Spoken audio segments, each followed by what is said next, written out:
ये वीडियो में हम डी फार्म के फार्मास्यूटिक सब्जेक्ट का जो 5th चैप्टर है दैट इज टॉपिकल प्रिपरेशन उसके फर्स्ट पार्ट को देखने वाले हैं। इस वीडियो के पहले हमने फार्मास्यूटिक सब्जेक्ट के काफ़ी सारे चैप्टर्स को कवर किया है और अगर अभी तक आपने उन वीडियोस को नहीं देखा है तो आपको उन वीडियो के प्लेलिस्ट का लिंक डिस्क्रिप्शन बॉक्स में मिल जाएगा, वहाँ से जाके आप वो वीडियो भी देख सकते हैं एंड उस पर्टिकुलर वीडियो लेक्चर के जो PDF नोट्स होते हैं वो भी आप फ्री ऑफ कॉस्ट डाउनलोड कर सकते हैं।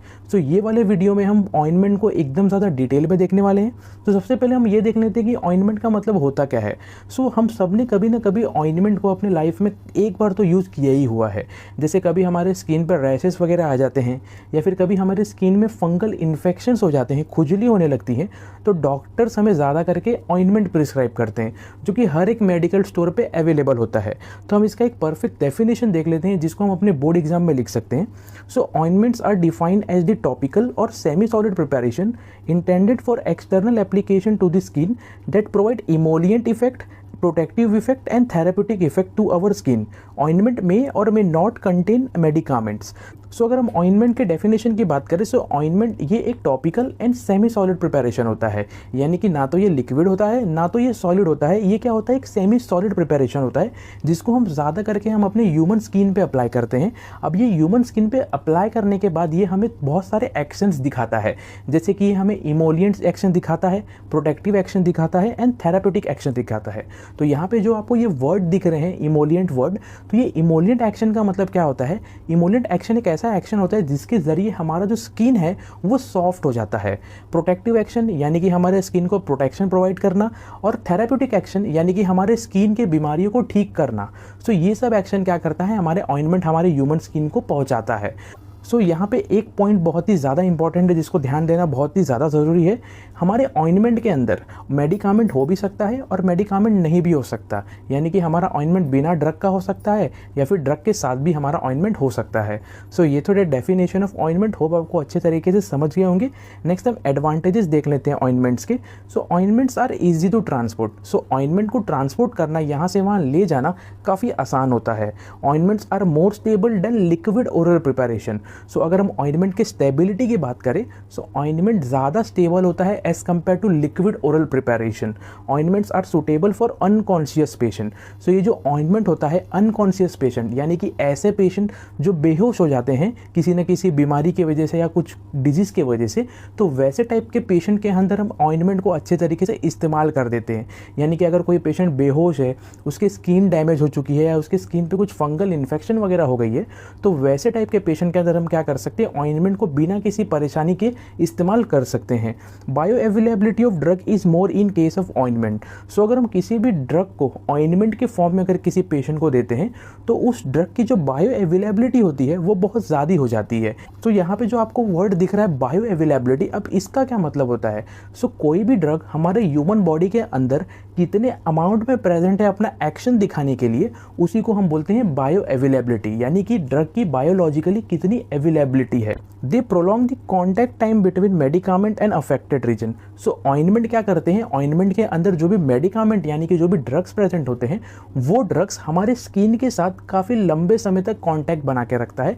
तो ये भी क्या होता है, एक एडवांटेज होता है जिसकी वजह से हमारे स्किन पे जो भी डिजीज़ होती हैं वो क्या होती हैं, जल्दी ख़त्म हो जाती हैं। सो ये तो थे एडवांटेजेस ऑफ ऑइंटमेंट। नेक्स्ट हम देख लेते हैं disadvantages of ointment. Application by the use of finger में कंटेमिनेट द ऑइंटमेंट। सो जैसा कि हमें पता है कि जितने भी ऑइंटमेंट्स वगैरह आते हैं ये ज़्यादा करके एक छोटे से डब्बे में आते हैं या फिर एक ट्यूब में आते हैं। तो जब डॉक्टर हमें बोलता है कि हम अपनी स्किन पे अप्लाई कर लो, तो हम क्या करते हैं, सीधा उंगली डालते हैं डब्बे के अंदर या ट्यूब के अंदर और उस ऑइंटमेंट को निकाल के अपनी स्किन पे अप्लाई कर लेते हैं। तो ये उंगली के ज़रिए ड्रग को निकालना, ऑइंटमेंट को निकालना कंटेनर या डब्बे में से, इसकी वजह से क्या हो सकता है, हमारा ऑइंटमेंट जो है डब्बे के अंदर वो ख़राब हो सकता है, कंटेमिनेट हो सकता है। सो ये क्या होता है, ये एक डिसएडवांटेज होता है। Dose accuracy is not possible. So ointment के केस में कभी भी डोज एक्यूरेसी पॉसिबल नहीं होती है, यानी कि अगर कभी भी डॉक्टर ने आपको बोला कि आप ये ऑइंटमेंट खरीद लो और आप अपनी स्किन पे लगाते रहो, तो आप क्या करोगे, डब्बे के अंदर से जितना आपके उंगली में आ रहा है उतना लगा दिया, कभी कम लगाया कभी ज़्यादा लगाया, तो इसकी वजह से जो डोज एक्यूरेसी होती है ऑइंटमेंट की वो अच्छी नहीं होती। तो ये भी क्या होता है कि मेन डिसएडवांटेज होता है। They are less stable than solid dosage form.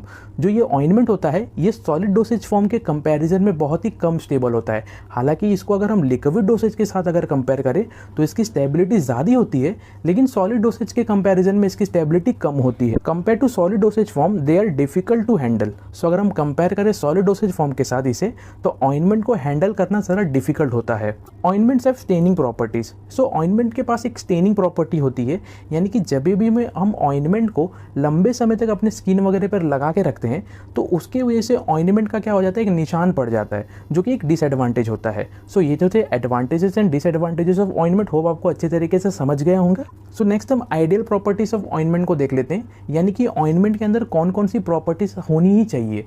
It should be non toxic in nature. So ointment कभी भी टॉक्सिक नहीं होना चाहिए, एक नॉन टॉक्सिक होना चाहिए। It should be non irritant. So ointment non irritant होना चाहिए नेचर में, यानी कि इसे अप्लाई करते टाइम किसी भी पेशेंट को कोई भी प्रकार की परेशानी नहीं होनी चाहिए। It should be chemically and physically stable. So ointment जो है ये chemically as well as physically, ये दोनों तरह से ये क्या होना चाहिए, स्टेबल होना चाहिए। It should be easy to apply. So ointment को अप्लाई करना ईजी होना चाहिए। It should be non greasy. So ointment non greasy होना चाहिए, यानी कि जब हम ऑइंटमेंट को अप्लाई करते हैं तो हमें ऐसा नहीं फील होना चाहिए कि हम किसी ग्रीस को अपने स्किन पे अप्लाई कर रहे हैं। तो ये एक नॉन ग्रीसी ऑइंटमेंट होना चाहिए। It should remain in contact with the skin for desired period of time. So ointment जब हम स्किन पे लगाते हैं तो ये लंबे समय तक हमारे स्किन पे रहना चाहिए। सो ये भी एक प्रॉपर्टी है जो कि ऑइंटमेंट के अंदर होना ही चाहिए। सो ये तो थे ideal properties of ointment. Hope आपको अच्छे तरीके से समझ गए होंगे। नेक्स्ट हम देख लेते हैं क्लासिफिकेशन ऑफ ऑइंटमेंट। सो हमारा जो ऑइंटमेंट है ये दो पार्ट में क्लासीफाई हुआ है। पहला on the basis of penetration power and दूसरा on the basis of therapeutic action. So सबसे पहला हम देख लेते हैं based on penetration power. So हम अगर बात करें पेनिट्रेशन पावर की, यानी कि जो ऑइंटमेंट है वो हमारे स्किन के अंदर या स्किन के ऊपर कैसे काम कर रहा है, उसके बेसिस पे हमारा ऑइंटमेंट कैसे क्लासीफाई हुआ है वो हमें इसके अंदर देखना है। तो on the basis of penetration power जो ऑइंटमेंट होते हैं वो तीन पार्ट में क्लासीफाई हुए होते हैं। सबसे पहला होता है epidermic ointment. This ointments are intended to produce their action on the surface of skin and produce local effect. They do not absorb into the skin layer. They act as protective and antiseptic. So अगर हम बात करें epidermic ointment की, सो epidermic ointment एक ऐसे type का ointment होता है जो ज़्यादा करके हमारे स्किन के ऊपर लेयर पे ही काम करता है। यानी कि अगर हमने इसे स्किन के ऊपर लगा दिया तो एपिडर्मिक ऑइंटमेंट ऐसा ऑइंटमेंट है जो सिर्फ और सिर्फ स्किन के ऊपर ही रहेगा और अपना एक्शन सिर्फ और सिर्फ स्किन के ऊपर ही लेयर पे ही दिखाने वाला है। कभी भी ये वाला ऑइंटमेंट हमारी स्किन के अंदर नहीं घुसता। ये क्या करता है, सिर्फ और सिर्फ स्किन की जो ऊपर वाली लेयर होती है उसी के ऊपर ये काम करती है। अगर हम इसके एक्शन की बात करें सो एपिडर्मिक ऑइंटमेंट ज़्यादा करके प्रोटेक्टिव एंड एंटीसेप्टिक वाला एक्शन दिखाता है। सेकंड होते हैं endodermic ointment. This ointments are intended to release the medicament into the skin layer. They are partially absorb into the skin layer. They act as emollient, stimulant and local irritants. So अगर हम बात करें एंडोडर्मिक ointment की, सो ये ointment ऐसे type का ointment होता है जो कि हमारी स्किन के अंदर वाले लेयर में चले जाता है। यानी कि हम ऐसे वाले ऑइंटमेंट को जैसे ही अपने स्किन पे अप्लाई करते हैं तो ये वाला ऑइंटमेंट क्या करते हैं, हमारे स्किन के होल्स के जरिए स्किन के अंदर चले जाता है। तो ऐसे टाइप का ऑइंटमेंट क्या करता है, स्किन के अंदर ही अपना एक्शन दिखाता है और ये ज़्यादा करके emollient action, stimulant action and irritant action ज़्यादा करके ये दिखाता है। सो नेक्स्ट ऑइंटमेंट होता है diadermic ointment. This ointments are intended to release the medicament deeper inside the skin that reaches to body fluid and produces systemic effect. So अगर हम बात करें डायडर्मिक ऑइंटमेंट की, सो डायडर्मिक ऑइंटमेंट ये एक टाइप का ऑइंटमेंट होता है जो कि हमारे स्किन के एकदम ज़्यादा अंदर तक घुस जाता है और अपना एक्शन दिखाता है। यानी कि इसको हम जैसे ही अपने स्किन पे अप्लाई करेंगे तो डायडर्मिक ऑइंटमेंट क्या करते हैं, हमारे स्किन के होल्स के ज़रिए एकदम अंदर तक ये स्किन के चले जाता है और वहाँ जाके ये ऑइंटमेंट अपना मेडिकामेंट यानी कि ऑइंटमेंट के अंदर जो भी ड्रग्स रहते हैं वो रिलीज़ करता है और ये ड्रग हमारे ह्यूमन बॉडी के जितने भी फ्लूइड्स होते हैं उनके साथ मिल के अपना एक्शन प्रोड्यूस करता है। यानी कि ये वाला ऑइंटमेंट क्या कर रहा है, बॉडी के इंटरनल पार्ट के अंदर एक्शन दिखाता है अपना। सो होप आपको ये पहला पार्ट क्लासिफिकेशन का अच्छे तरीके से समझ गया होगा। सो नेक्स्ट होता है बेस्ड ऑन थेराप्यूटिक एक्शन। इसके अंदर सबसे पहला होता है antibiotic ointment. It is use to kill micro organism, for example neomycin ointment, bacitracin ointment and chlortetracycline ointment.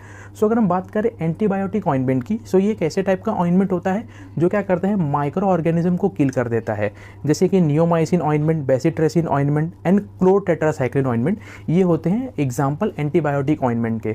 Second होता है anti fungal ointment. It is use to kill और inhibit fungi, for example benzoic acid ointment, nystatin ointment and salicylic acid ointment. So अगर हम बात करें anti fungal ointment की, सो इसके अंदर नाम में ही हमें पता चल जाता है कि ये कौन से टाइप का ऑइंटमेंट है। तो ये ऑइंटमेंट क्या होता है, फंगल इन्फेक्शन के लिए काम आता है। ये ऑइंटमेंट क्या करते हैं, फंगस के जो ग्रोथ होती हैं उनको रोक के रखती हैं या फिर उनको पूरी तरह से ख़त्म कर देती हैं। तो अगर हम एग्जांपल की बात करें तो एग्जांपल होते हैं इनके benzoic acid ointment, nystatin ointment and salicylic acid ointment. So next होता है anti inflammatory ointment. It is use to relieve inflammation and allergic reaction on the skin, for example betamethasone ointment and hydrocortisone ointment. So ये जो anti inflammatory ointment होता है ये ज़्यादा करके हमारे स्किन पे जो भी एलर्जिक रिएक्शन होती है या फिर हमारे स्किन के ऊपर जो भी सूजन वगैरह आ जाती है, स्वेलिंग आ जाती है, उसके लिए ज़्यादा करके यूज़ होता है। फॉर एग्जांपल बेटमेथासोन ऑइंटमेंट या फिर हाइड्रोकॉर्टिसोन ऑइंटमेंट, ऐसे बहुत सारे ऑइंटमेंट होते हैं जो एंटी इन्फ्लामेटरी एक्शन दिखाते हैं। इसके बाद होता है anti pruritic ointment. It is use to relieve itching on the skin, for example benzocaine ointment and coal tar ointment. So अगर हम बात करें एंटी प्रोराइटिक ऑइंटमेंट की, सो ये एक ऐसे टाइप का ऑइंटमेंट होता है जो हमारे स्किन पे जो भी खुजली वगैरह होती है, यानी कि जो ईचिंग वगैरह होती है, उनको ख़त्म करने के लिए काम आता है। एग्जाम्पल की बात करें तो एग्जाम्पल होता है benzocaine ointment and coal tar ointment. Next होता है astringent ointment. It causes contraction of the skin which result into less discharges from the skin, for example calamine ointment, zinc oxide ointment and acetic acid ointment. So अगर हम बात करें astringent ointment की, सो ये ऐसे type का ointment होता है जो कि हमारे स्किन के ऊपर जितने भी होल्स होते हैं उनको ये बंद करने का कोशिश करता है। तो अब इससे फ़ायदा क्या होता है, तो इससे फ़ायदा ये होता है कि जिन लोगों को ज़्यादा पसीना आता है उनमें ये क्या करता है, ये वाला ड्रग अच्छे तरीके से काम करता है, होल को बंद कर देता है, जिसकी वजह से पसीना ज़्यादा निकलने की जो प्रॉब्लम होती है वो कम हो जाती है। अगर हम एग्जाम्पल की बात करें तो एग्जाम्पल इसके अंदर होते हैं calamine ointment, zinc oxide ointment and acetic acid ointment. Next होता है counter irritant ointment. It reduces irritation of the skin, for example capsicum ointment, iodine ointment and methyl salicylate ointment. So अगर हम बात करें काउंटर इरिटेंट ऑइंटमेंट की, तो ये क्या करते हैं, हमारे स्किन के ऊपर जितने भी इरिटेशन होती है उनको ये खत्म करने का काम करता है, जैसे कि capsicum ointment, iodine ointment, methyl salicylate ointment. So hope आपको अच्छे तरीके से समझ गया होगा कि कौन कौन से डिफरेंट टाइप्स के ऑइंटमेंट्स होते हैं। सो नेक्स्ट हम देख लेते हैं ऑइंटमेंट बेसिस के बारे में। सो ऑइंटमेंट बेस बहुत ही इंपॉर्टेंट टॉपिक है, आपके एग्जाम में बहुत ज़्यादा बार पूछे जाते हैं। So ointment base is that substance और part of an ointment which serves as a carrier और vehicle for the ointment. So अगर हम ऑइंटमेंट बेस के डेफिनेशन की बात करें, ऑइंटमेंट बेस एक बहुत ही इंपॉर्टेंट पार्ट होता है ऑइंटमेंट का। अगर हम ऑइंटमेंट के अंदर किसी भी मेडिसिन को डाल देते हैं, उसको अच्छे तरीके से मिक्स कर देते हैं, तो हमारा जो ऑइंटमेंट है वो बन के रेडी हो जाता है। ऑइंटमेंट बेस एक व्हीकल की तरह काम करता है, कैरियर की तरह काम करता है, जो ड्रग को यहाँ से वहाँ ले जाने में मदद करता है। यानी कि अगर हमने ऑइंटमेंट बेस के अंदर ड्रग को मिला दिया तो हम वो ड्रग को अपने ह्यूमन बॉडी के अंदर आसान तरीके से अप्लाई कर सकते हैं। अगर हम इसके क्लासिफिकेशन की बात करें, जैसा कि आप ये स्क्रीन पे देख सकते हैं, ये पूरे टोटल 4 पार्ट में क्लासीफाई हुआ है। पहला होता है ओलिजीनियस बेस। ओलिजीनियस बेस के अंदर भी 3 पार्ट है। पहला है soft paraffin, liquid paraffin and hard paraffin. फिर दूसरा ऑइंटमेंट बेस होता है एब्जॉर्प्शन बेस। इसके अंदर भी हमें 2 पार्ट देखने मिलते हैं, जैसे कि non emulsified base and water in oil emulsion base. तीसरा ऑइंटमेंट बेस होता है इमल्सन बेसिस एंड चौथा ऑइंटमेंट बेस होता है वाटर सोल्यूबल बेस। सबसे पहले हम देख लेते हैं ओलिजीनियस बेस के बारे में। Oleaginous base are also called as hydrocarbon bases. This base consist of water insoluble hydrocarbons, vegetable oils, animal fats and waxes. Oleaginous base include soft paraffin, hard paraffin and liquid paraffin. So अगर हम ओलिजीनियस base की बात करें, ओलिजीनियस base को हम hydrocarbon base भी बोलते हैं। ओलिजीनियस बेस एक वाटर इनसोल्यूबल हाइड्रोकार्बन होता है जिसके अंदर vegetable oil, animal fat and waxes हमें देखने मिलते हैं। इसके अंदर भी जैसा कि हमने क्लासिफिकेशन में देखा था, 3 पार्ट होते हैं इसके भी। पहला होता है soft paraffin, liquid paraffin and last होता है हार्ड पैराफिन। सबसे पहले हम सॉफ्ट पैराफिन के बारे में देख लेते हैं। This are semi solid hydrocarbon obtain from petroleum, also called as petrolatum. 2 types of soft paraffins are available. They are yellow soft paraffin and white soft paraffin. So soft paraffin ये एक semi solid hydrocarbon होता है जो ज़्यादा करके करके हमें petroleum से मिलता है। सॉफ्ट पैराफिन को हम पेट्रोलेटम के नाम से भी जानते हैं। ये पॉइंट आपको हमेशा अच्छे तरीके से याद रखना है कि हम सॉफ्ट पैराफिन को पेट्रोलेटम भी बोलते हैं। ये जो होते हैं सॉफ्ट पैराफिन दो फॉर्म में अवेलेबल होते हैं। पहला होता है येलो सॉफ्ट पैराफिन और दूसरा होता है वाइट सॉफ्ट पैराफिन। अब ये जो वाइट सॉफ्ट पैराफिन है ना, इसको कभी भी हम ऑप्थेल्मिक ऑइंटमेंट यानी कि ऐसा ऑइंटमेंट जिसको हम अपनी आंखों के लिए यूज़ करते हैं, उसके अंदर हम कभी भी वाइट पैराफिन को कभी भी हम नहीं यूज़ कर सकते। अगर हमने वाइट सॉफ्ट पैराफिन को यूज़ किया तो इसके अंदर ब्लीचिंग पाउडर्स वगैरह होती हैं जो कि हमारे आंखों को नुकसान पहुंचा सकती हैं। नेक्स्ट होता है liquid paraffin. This are also called as white mineral oil और liquid petroleum. It consist of a mixture of liquid hydrocarbons obtain from petroleum by distillation. It is used along with hard and soft paraffin to get a desired consistency of ointment. So अगर हम liquid paraffin की बात करें, liquid paraffin को हम white mineral oil या फिर liquid petroleum के नाम से भी जानते हैं। ये ज़्यादा करके एक मिक्सचर होता है लिक्विड हाइड्रोकार्बन का। ये हमें मिलता कैसा है, तो अगर हम पेट्रोलियम का ही डिस्टिलेशन कर देते हैं तो उसके बाद हमें क्या लिक्विड पैराफिन मिल जाता है। लिक्विड पैराफिन को हम ज़्यादा करके hard paraffin and soft paraffin के साथ मिक्स करके यूज़ करते हैं ताकि हमारे ऑइंटमेंट की जो कंसिस्टेंसी है, यानी कि जैसा ऑइंटमेंट हमें चाहिए होता है वैसा वो मिल जाता है।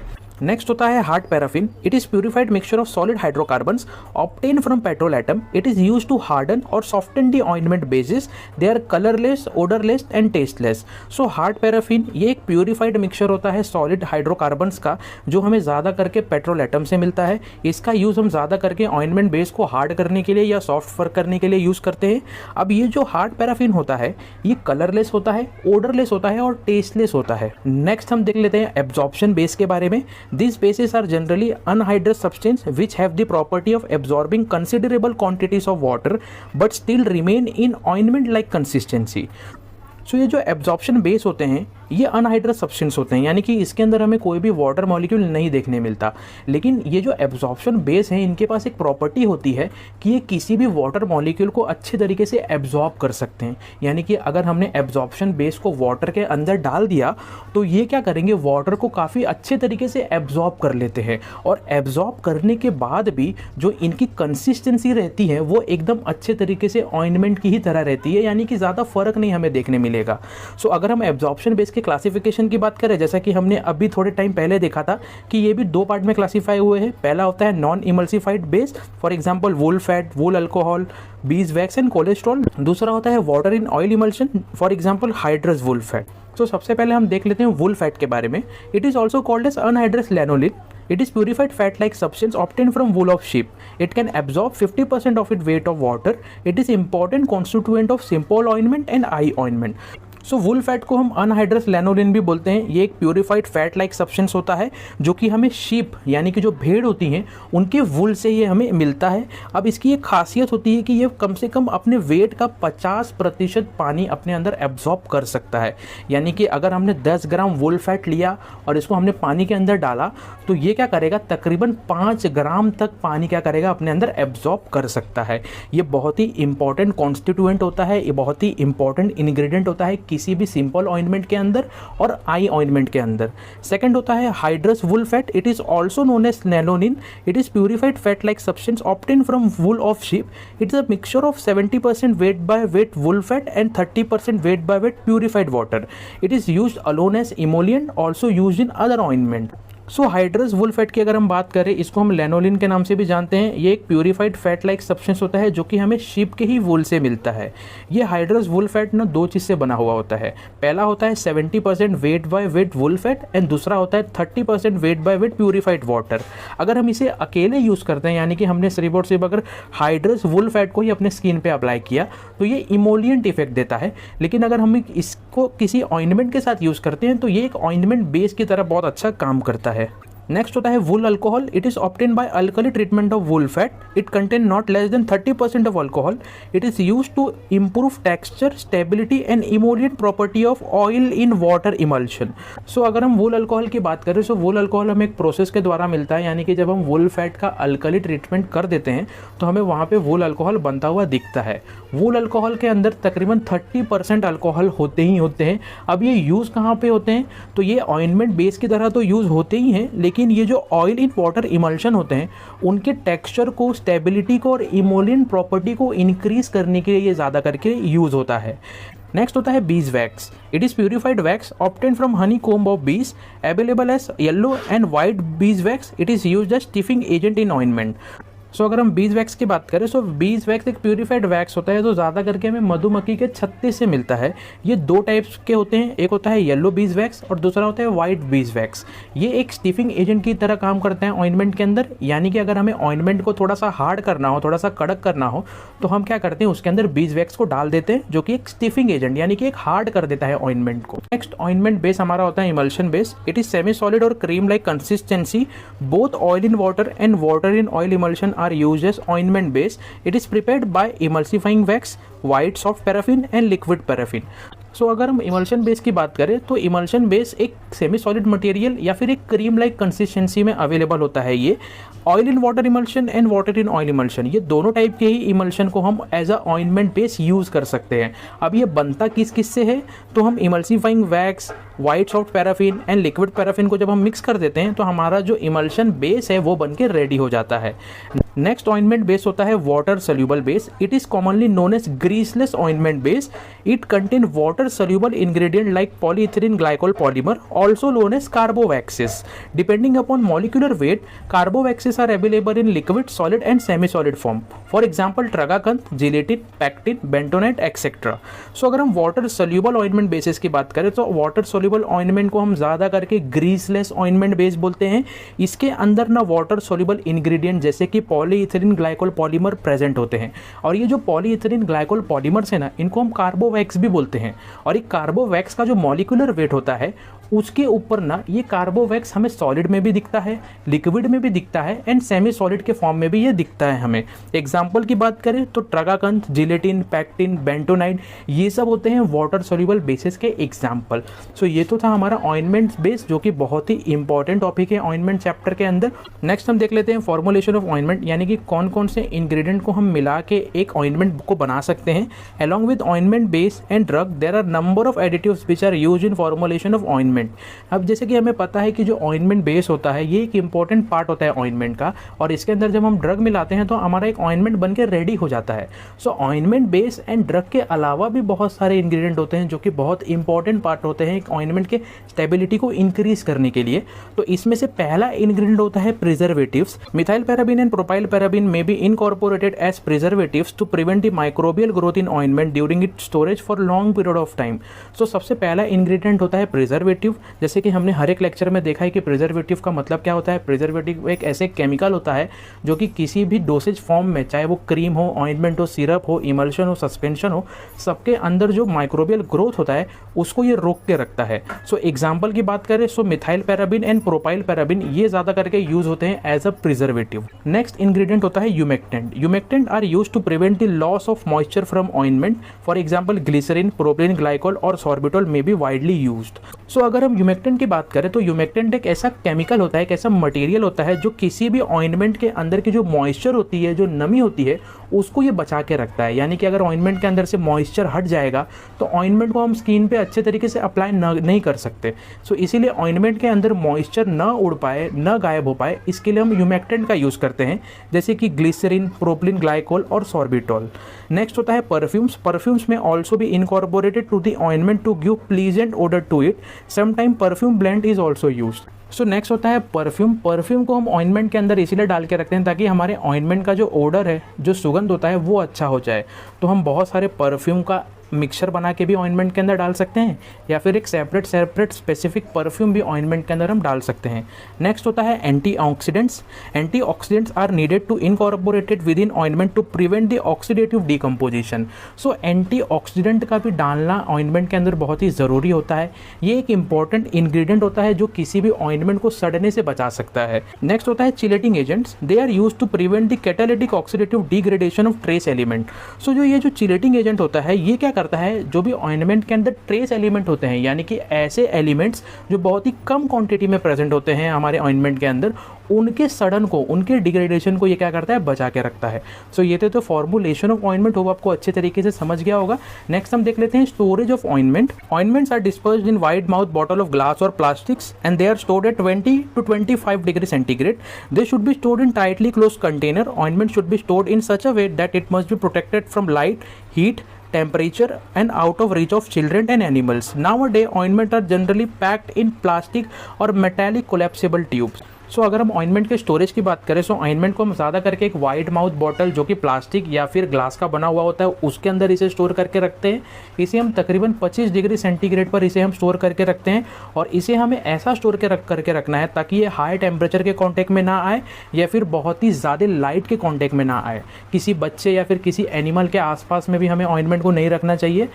आजकल के टाइम पे जो ऑइंटमेंट्स होते हैं वो ज़्यादा करके कोलैप्सिबल ट्यूब जो कि एल्यूमिनियम, प्लास्टिक या फिर मेटल का बना हुआ होता है उसके अंदर आजकल आता है। जैसा कि आप ये डायग्राम में देख सकते हैं, आजकल आपको कुछ ऐसे ट्यूब्स दिख रहे हैं जिसके अंदर ये ऑइंटमेंट हम स्टोर करके रखते हैं। सो ये तो था स्टोरेज ऑफ ऑइंटमेंट, हो आपको अच्छे तरीके से समझ गया होगा। सो नेक्स्ट हम methods of preparation of ointments को देख लेते हैं। तो हमारे पास 4 मेथड्स होते हैं, trituration method, fusion method, chemical reaction method and emulsification method. सबसे पहले हम टिचुरेशन मेथड को देख लेते हैं। This method is used when the ointment base is soft and medicament is insoluble in the ointment base.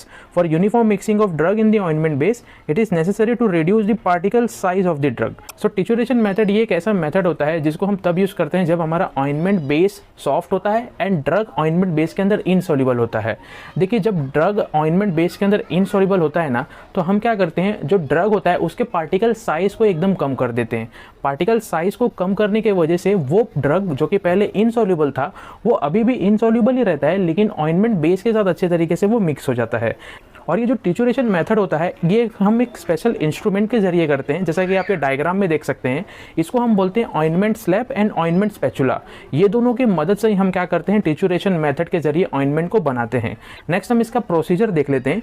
Finally powder the solid medicament, weigh the required quantity of ointment base, triturate the solid medicament with small amount of ointment base on ointment slab with the help of stainless steel ointment spatula until a homogeneous product is formed. Add remaining quantity of base and mix it properly. Incorporate if any liquid ingredient are present. Final ointment which is formed are also passed through roller mill for uniform mixing of drug with ointment base.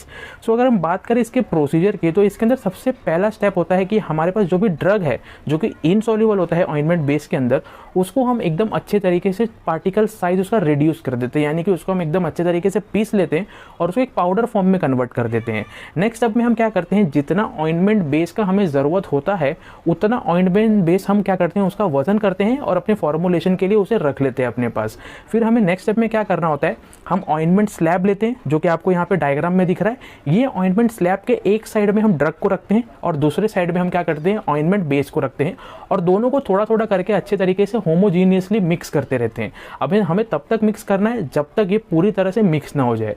फिर last में अगर हमारे पास थोड़ा बहुत अगर ointment base बचता है extra में, तो उसको भी हम अच्छे तरीके से लास्ट स्टेप में मिक्स कर लेते हैं। और अगर कोई लिक्विड इंग्रेडिएंट हमें इसके अंदर ऐड करना होता है तो उसको हम सबसे लास्ट में इसके अंदर ऐड करके मिक्स कर लेते हैं। तो कभी कभी क्या होता है ना, टिचुरेशन मेथड के जरिए जो भी ऑइंटमेंट बनता है उस ऑइंटमेंट को हम रोलर मिल के अंदर भी डालते हैं ताकि वो रोलर मिल के अंदर डालने के बाद वो और अच्छे तरीके से मिक्स हो जाए। सो ये तो था टिचुरेशन मेथड। होप आपको अच्छे तरीके से समझ गया होगा कि इस मेथड के जरिए हम ऑइंटमेंट को कैसे बना सकते हैं। नेक्स्ट होता है फ्यूजन मेथड। देखिए, फ्यूजन का मतलब क्या होता है, किसी भी सॉलिड चीज़ को पिघला के मिक्स करना। अगर मुझे दो सॉलिड मटेरियल को एक साथ मिक्स करना है तो मैं उसे क्या करूँगा, उन दोनों को पहले तो पिघलाऊंगा और दोनों को पिघलाने के बाद क्या करूँगा, मिक्स कर सकता हूँ। तो ये फ्यूजन मेथड के अंदर भी हम यही सब करते हैं। This method is useful when the ointment base is solid. So ये वाला मेथड तब हम इस्तेमाल करते हैं जब हमारा ऑइंटमेंट बेस जो होता है वो सॉलिड होता है। इसका हम प्रोसीजर देख लेते हैं। The ingredient which have highest melting point are melted first and then the ingredient which have lowest melting point are heated. This will avoid the overheating of low melting point substance. Add the medicament slowly to the melted ingredient and stir thoroughly until the mass cool down. If any liquid ingredient needs to add, they are also heated up to 40 degrees Celsius and then added to the above mixture. Volatile liquid are added at last. So अगर हम fusion method के procedure की बात करें तो इसके अंदर हम क्या करते हैं, सबसे पहले ऐसे सॉलिड मटेरियल को मेल्ट करते हैं जिनका मेल्टिंग पॉइंट सबसे ज़्यादा होता है। फिर उसके बाद हम धीरे धीरे ऐसे सब्सटेंस, ऐसे सॉलिड इंग्रेडिएंट को उसके अंदर डाल के मेल्ट करते हैं जिनका मेल्टिंग पॉइंट कम होता है। इसके ज़रिए होता क्या है कि जिन सब्सटेंस जिनका मेल्टिंग पॉइंट कम है वो ओवर हीटिंग के ज़रिए बच जाते हैं।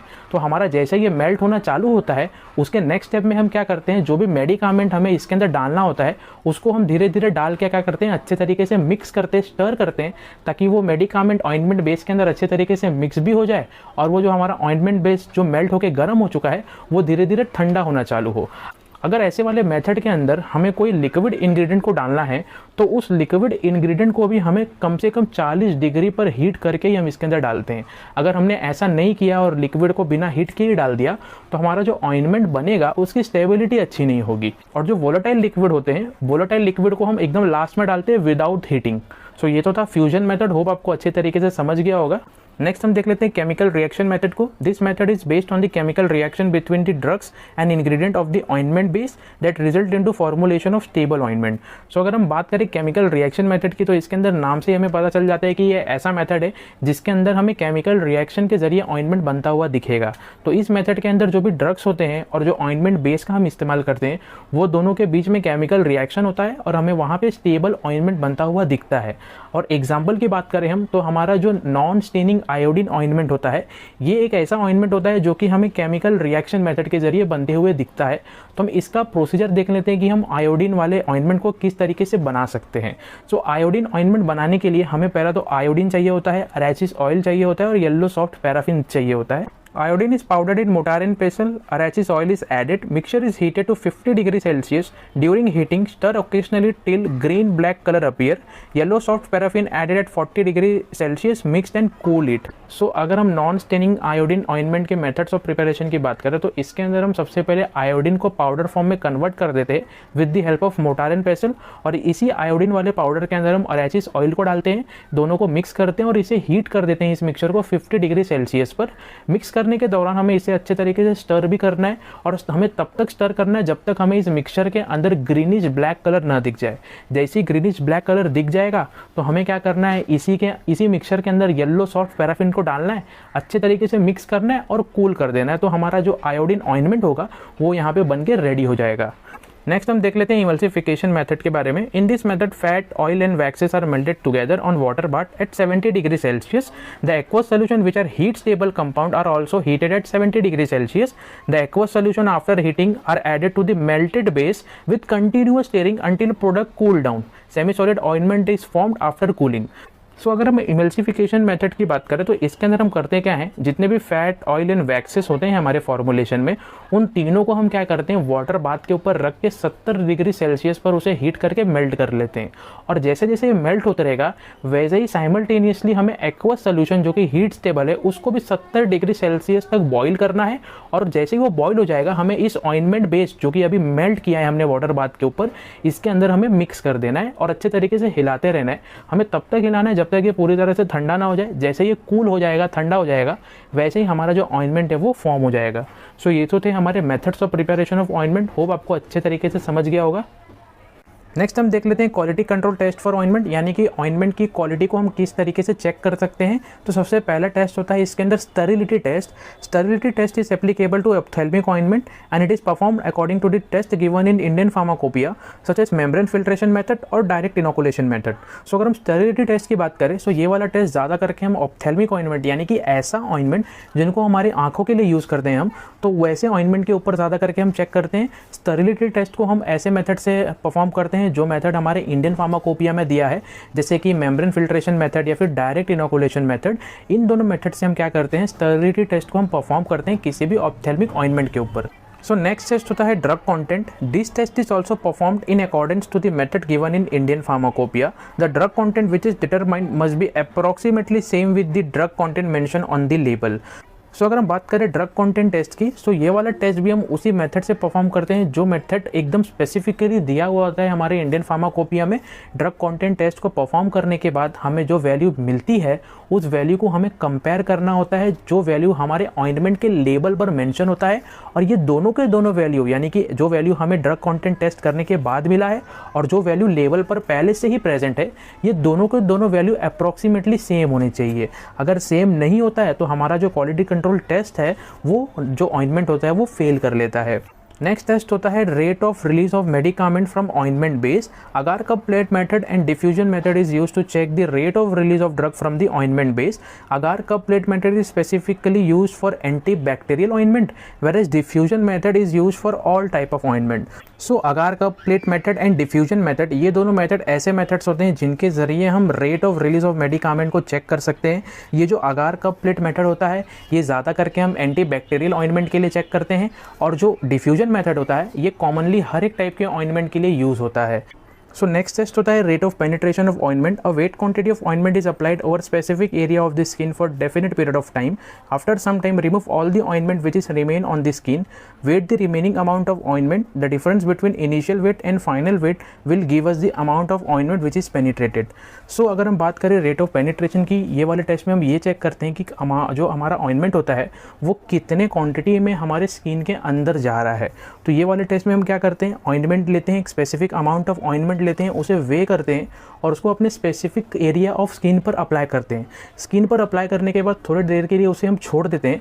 फिर थोड़ी देर के बाद हम क्या करते हैं, जितना ऑइंटमेंट हमारे स्किन पर बचा हुआ है अभी उसको हम निकालते हैं और निकाल कर उस ऑइंटमेंट को वजन करते हैं जो कि हमारा एक फाइनल वेट होता है ऑइंटमेंट का।